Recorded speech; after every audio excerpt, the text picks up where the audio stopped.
Oui, bonjour Président, c'est Prince depuis Montréal. Nabengaki yo mpona yebisa yo ke fali atindi par na ye mpona contribution ya matanga atindi $2000.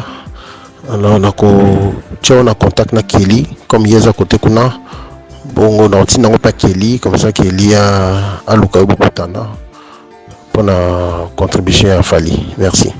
Nazwi message mais ozala bien tomona yango mpo ntango osala remerciement mpona osimisa tata wana mpe tous nafuna aloba ngo mpena na video ya enterrement kua mpona osimisa tata wana mpe tous nafuna aloba ngo mpena na video ya enterrement kua mpona osimisa tata wana mpe tous nafuna aloba ngo mpena na video ya enterrement kua me tomona yango ntango keli akozala nango aya nango tomona mpona osala baremerciement mpena na nde ezalaka na cimetière wana bato basoutenir na mosika na pembeni na otanga komba aigle. Merci. Omoni cette fois-ci biso toando silika biso toza ba défenseur ya bonne valeur tant que ba bonne valeur on se marteler beaucoup plus na po wana Koffi Olomide aza muta ba bizarrerie te baza mingi te koki fali pupa atindi $2000 et sali nini pour créer longo polémique botia bango toujours na problème que baye ba que no Koffi apesi combien tandis que Koffi ndaza initiateur tant aux initiatives alors voilà et ma meilleure fondation lisalisi asali conception ya eloko na ye budget moko consistant eza wana eza pende mona Koffi d'abord c'est un patron aucun artiste musicien ancien ya quartier latin international arotia mongo plus que Koffi arotia mais ekokana ya Koffi ba o esengela ki baloba pona Koffi Olomide ana tozana te pour que to se marteler beaucoup plus pona yango mais au moins tomoni gratitude ya Koffi Olomide envers bana na ye et puis la bonne volonté aussi pourquoi pas initiative wana du jamais vu ezalate c'est ba tumsupe ba kolobela mais le bon comment le moi peut quartier la international mais comment ba osinga la Koffi Olomide akunda ye ba osinga la Koffi Olomide azo initiative ya osangisa ba enseignos tout matanga est passé en bonne et due forme. Changement de fréquence, changement d'adresse chez Djonga. Bolela kitro, oh, esika ya bino moko ezali te boyeba ke Djonga azuli bino solution. Azu esika ya ye moko akofandisa idéologie, esika oyo ba Congolais tout bakobanda koya kokutana na ndenge ya defwa te. Chez Djonga de, chez Djonga de awa bokokuta biloko nyonso bolingaka ya kotumba lokola ntaba ya kitoko pe elengi, soso ya kotumba, ngulu ya kotumba, poaso ya kotumba. Esengeli koyeba ke chez Djonga de bafongolaka kobanda mokolo ya mardi ti dimanche. Awa nde sika ambiance ezali kolala, adresse eza kaka se moko. Chez Djonga de weekend boza deja ya kosepela po awa ambiance elalaka awa na ndenge ya defwa te. Chaque vendredi bobanda kozwa Suzuki Luzubu 4x4 yende muta kosepelisa bino na ndenge ya kosakana te, oza kulia, oza komela, oza kopina. Pe chaque samedi ekobanda kozala nde CNN Alligator na ba artiste mosusu bakobanda kosepelisa bino na makinu ya defwa te na bakunga ya kosakana te. Et puis chaque dimanche sombele suka bisanga nde bokozwa les grands chanteurs Emile alias de Mingongo yende muta konde ko palola awa boko sentir betue ba ou différence yena. Tele mone namira ya nani chez Djonga de. Oui frère, Babi Djonga futur hein motorosi la 50 boîtes na katakin chez Djonga chez Djonga. Soki olingo sala ba réservation obengi na ba numéro oyo pe bako servir yo joli kitoko chez Djonga de yango nde moboko ya ambiance na kati ya Paris. C'est naturel soin.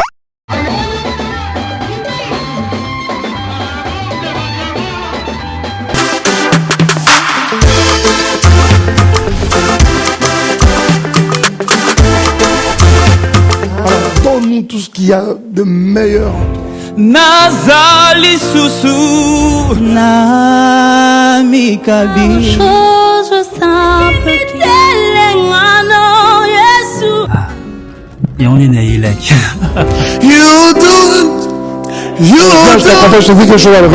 Ces candidats me donnent envie de chanter.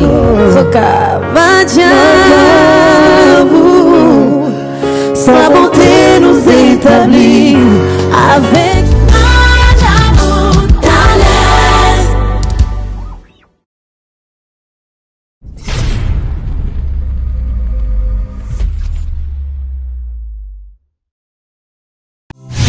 ndeko mwasi pe ya mobali posanzo tezali moko ya ba 5 organes de sens tosengeli kobatela. Sur le trône du cosmétique, il n'y a qu'un seul monarque, la fondation GLB. Mes amis, je vous prie de bien vouloir utiliser le lait de beauté Déborah, le lait de beauté aux extraits de plantes naturelles, le lait de beauté qui élimine les taches noires, de vergetures, de tampons, le lait de beauté Déborah à utiliser matin et soir. Lait de beauté Déborah, il y a un déquilé. Le lait de beauté Déborah, assimilable aux peaux brunes et aux peaux marronnes. Lait de beauté Déborah, azo bengana tache noire, cicatrice, tampon, et cancer de peau. Très sûr, rapide et surtout sans hydroquinone. À appliquer matin et soir pour un résultat sans pareil. Ah, Fondation GLB, n'a pas ce nini. Fondation GLB, zonga kizamba, kota ki libinja, basoko, mandaka, mata, basangusu, tine yali, poani, kolukanjete, esa la biloni Déborah. Mafuta Déborah, esa mi la plante naturelle. Mafuta Déborah, et kati bango baoba. Mafuta Déborah, kati, kata, bao, bao, bao, bao. Mafuta Déborah, suka mafuta. Yaka Kosomba, lait de beauté Déborah, na rond-point Super Lemba, l'établissement Trinita, juste en diagonale, il y a station Total. Vous pouvez nous contacter sur plus 243 97 70 36 457. Ah, Fondation GLB, ngay na bino simbali sakanya. Mafuta Déborah, kilelo. Ouais, Tukuzu. Non, on a tous un message là. En tout cas, 2000 dollars, ils ont quand même bon et belé. On a souhaité transférant ou pas Kelly a bimisango a une enveloppe à remettre en main propre pas à Serre Philo, on a la Serre à l'ébou. Et bien évidemment, la présence, il y a président communauté congolaise pour la transparence. Mais je pense que vous allez mieux à remettre en dans ma beaucoup famille pour selon la démarche n'engezo kende. Peut-être les deux parents les beaux baroya donc ebike to comme la étape musuya babiye ou bien tam sous mère yemora roya to comme makambo belé. En tout cas biso kotoyo tozo bundana kaka oya aigle vraiment et ça biso bien na ndenge komelio déjà pour surtout landeli moi idéologie ndenge ezalaki les bouts batikala okutana na les bouteilles batikala obeta pesika kobeta quartier la te mon côté mais sangwa matang ekui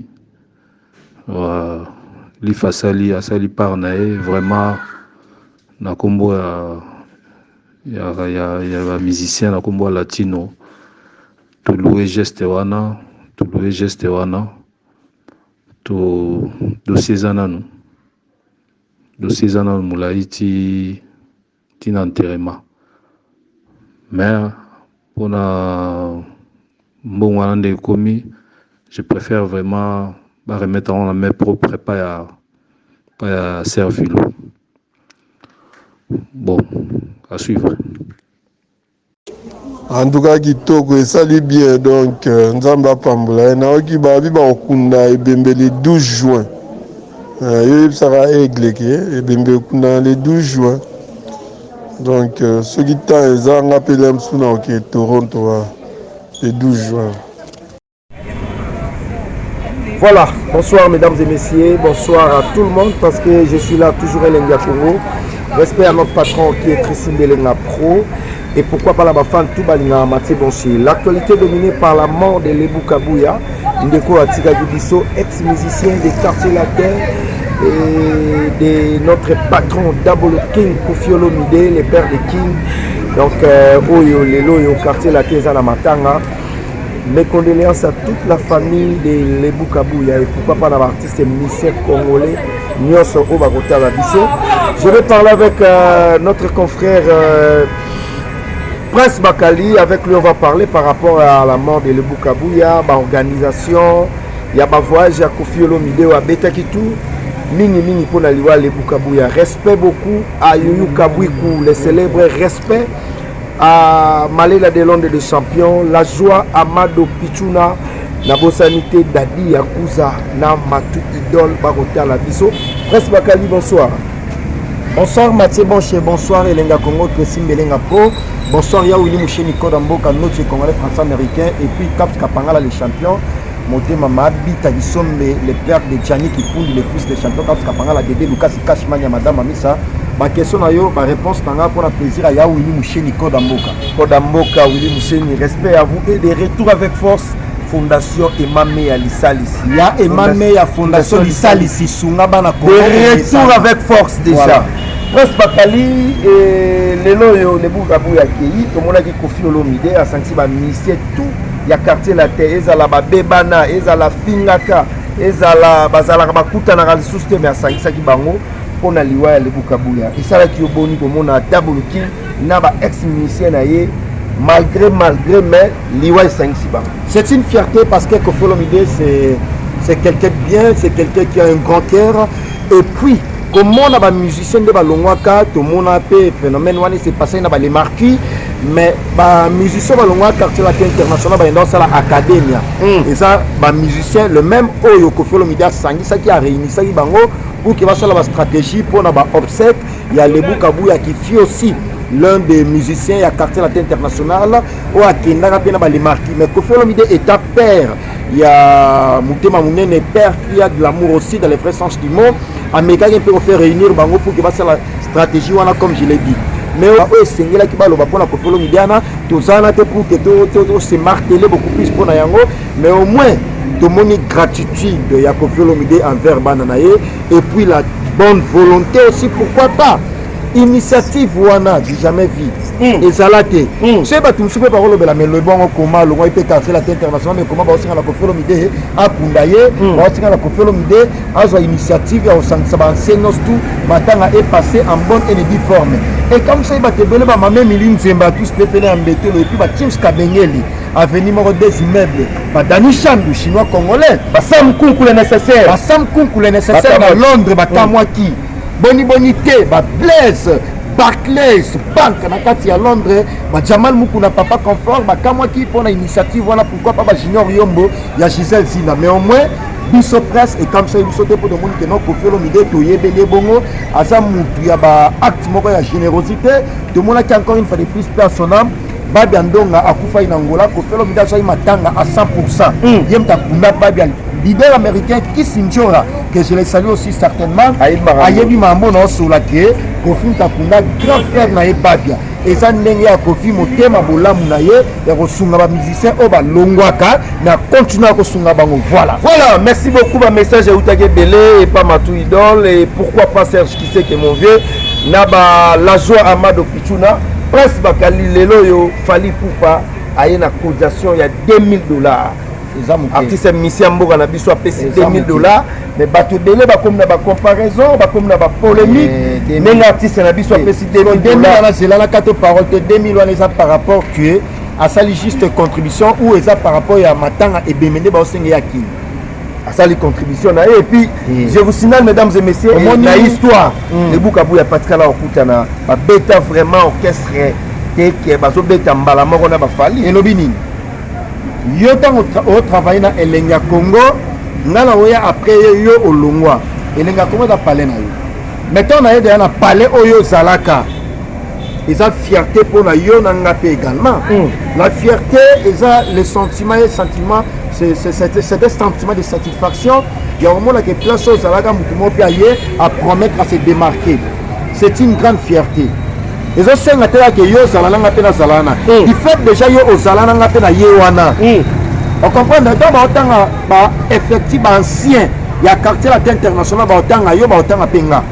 na sens wana esenga te toza la podium moko fali pona sunga matanga wana pour que coup de pouce na ye et ça important et ça m'a bêté lo senga te que no ba beta podium mona lebu non à ça ancien à quartier la international fali aussi fi moko ya ba musicien va beta la quartier la international. Il y a pas mal de choses, il y a aussi la contribution na ye et ça pratiquement inconcevable. Il y a Rolobake, pourquoi fallait kaka une fois sur Matanis que va beta na place morotée. Non. Tant que on a d'ailleurs qu'il a Kofi Olomide, qu'ils prennent les choses du bon côté dans le sens que et Bembewana et Longwakuna et Yakin, Baya Kunde Awa. Bon, tant que ça contribution, il faut une contribution enveloppe consistante. Et ça va faire $2000, oui, je n'en disconviens pas, ça m'a belé. Mais $15 000 pour payer ça pour avoir bon à bon. Et ça prend pour naïe. C'est pas trop, ça artiste militaire. Tu rebois en haute, on a le rebois en me battre belé, c'est la base majoritaire. Parce que belé va avoir polémique, comme sous polémique entre yé na papa naïe. Na papa papa. Bobo makaku fi ba respect na bandinga na ti. Au moins cette fois-ci biso to ando silika. Biso to ça va défenseur et à bonne valeur. Tant que tu as bonne valeur, on s'est martelé beaucoup plus na poana. Kofi Olomide azam ta bizarrerie te, baza minité dans l'ensemble. C'est là malembe dans l'ensemble. So tche Kofi Olomide, o tche héritier Watanabe, o tche Inosbi, o tche Ibraton Piana. Baza bato ezake, baza respectueux. Baza bato ezake, baza bato ba bizarrerie te ba kokaste, baza bato batamola boyi. Ko so initiative ya ko sangisa batu. Na yo kabino bolingi nini il faut mona de balela banse nyoso baleka na quartier international bango nyoso sans exception aucune balobi no vieux quand a besoin de manele la mananinga kin som sans aucune pourquoi basengi na profit baba ke na ba ancien l'un ou alonga la quartier international basenga mais pourquoi basengi Kofi po bayebi ke yende mtasana ba capacité wana. Tant que le banabino que Kofi Olomide il n'y a pas photo, il n'y a pas match, botier la ngatembi. Eh, nous avons une initiative, il y a un EBM, na pays mususa comme ça na pays wana. Bino boso ngone tili panangu bolia ngosoma na mateto katsa lemba makolo makolo. Non, c'est un concept wana te. Kofi Olomide to respecter mingi. Na ba acte wa sala ya générosité, na ba œuvre na ya makasi ya bien wa salilaka. Imaginez Batounet Teams Kabengele toqué concert à Kofi Olomide dans le village Temba, Jean-Paul Welly de London. Et puis il y a Willy Mouché qui a une forte délégation pour la production. Au moni Kofi Olomide le lo Batoumi ba mo sakana na ye parce que groupe ya Batoumo boy o ba insensé, ba mal nécessaire au biso to lobelaka, ba komi ko s'accaparer beaucoup plus na komo ya Kofi Olomide. Yonanga to sa bato ezaki notre kinda mata classe to sala 5 ans. Il y a revendre de la classe pénale aux autres temps il y a une condition à bien aussi si ma journalisme na yo oye oyo sala musala et ça que le gars va parvenir na parvenante mususu ba mo funa Kofi Olomide net camarade na bango tandis que sont vrai journaliste au tout sala musala avec toute impartialité et puis déontologie journalistique. Faire attention à Kofi Olomide parce que ba enseignants tout à quartier latin au retient $1000 $500 $2000 et ça insuffisant na au Kofi Osala. Oh, confiance à tellement et ça est belé. Il y a un Sony, voilà, bon, Falipe, Abeta, même podium T, na le boukabou yana, donc fallait qui le bout déjà Zalagi terminé le bélo côté. Aza collègue naye, Babeta n'orchestre moko, orchestre wana ta fala ki nagi ou Azalaki, le bois Zalagi te ou Azalaki, bangon nos tout baza bana ya tata moko, bolingo wana amour ya fraternité il faut ça. Et ça là, na 5 ans là ba congolais tout.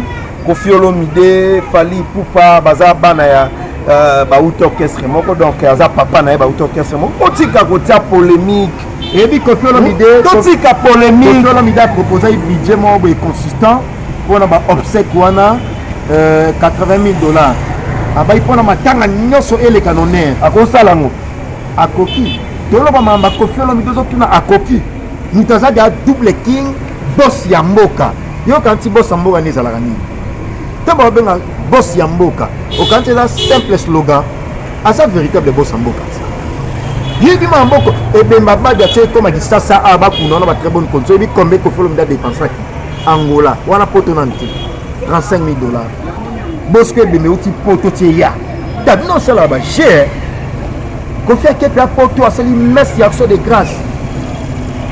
Azo mérité yango. Mutaza numéro 1 à musique congolaise. Et puis en Afrique, nous sommes la Kofi. Après Kofi, Oyeba hérité Watanabe, Ibraton Piana, Inosbi. Merci beaucoup, mesdames et messieurs. On se retrouve la semaine prochaine. Donc, botika polémique entre Papa Namouana, Kofi Olomide, initiative Yaba Mes Mahamutu, elle a dit Carré. Ce qu'il fallait pour pas atteindre $2000. Et ça, l'inini pour créer une polémique. Toujours Kofi a fait combien tandis que Kofi est un initiateur. Quand on dit initiative, alors et ma meilleure fondation ici. À sali conception et l'eau qu'on a budget membre consistant et ça on a. Ils appellent des mots Kofi. Kofi d'abord c'est un patron. Aucun artiste musicien ancien, il y a quartier international à retient mon plus que Kofi. À retient mais Kokana Kofi. Patrick Image, on se retrouve la semaine prochaine. Merci beaucoup.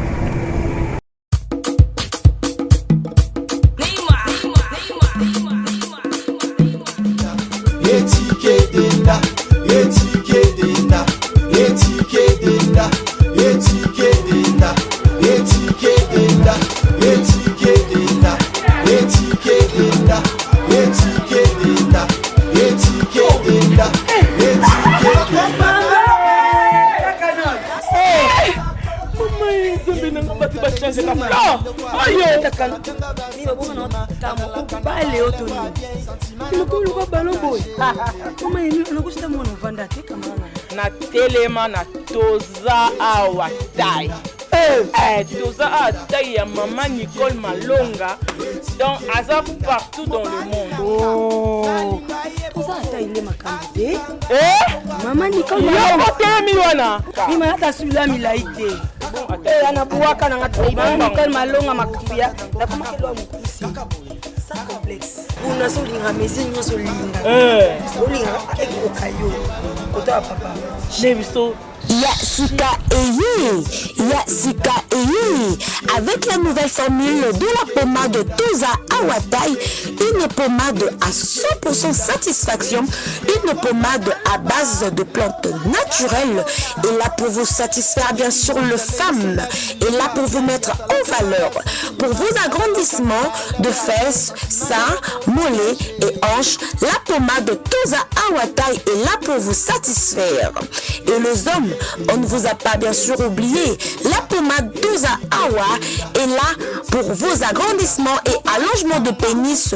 Nous sommes sur www.tozaawatai.com et le numéro des contacts 06 05 50 23 18 06 05 50 23 18. Soyez les bienvenus.